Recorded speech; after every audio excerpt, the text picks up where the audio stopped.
По республикам Северокавказского федерального округа уже не первый год стараются возобновить давно забытую традицию – куначество.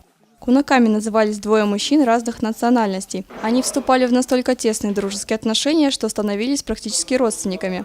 В давние времена этот обычай нужен был для помощи и обеспечения безопасности кунаков в другой республике. Сейчас же традиция помогает больше узнать об быте и истории другого края. Специально для этого была разработана программа куначества в Нальчике. Двоих ребят, Евгения Тринс из Кабардино-Балкарии и Гамазата Мауланбердиева из Карачаева-Черкесии, приняла у себя в Алагире семья Тотиевых. Мы были в лагере Кунаков, в санатории «Маяк».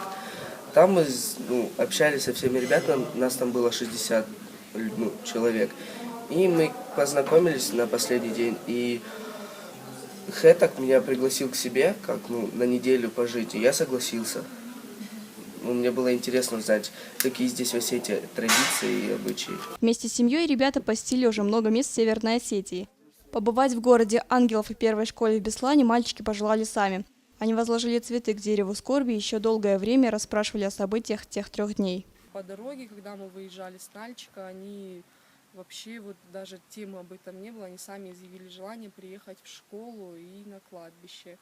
И вот сегодня мы их привезли, они сейчас увидят, посмотрят, как все было, как произошло, сколько детей похоронено, сколько людей похоронено. Хоть программа длится всего неделю, мальчики навсегда останутся друг другу побратимами и будут дружить семьями.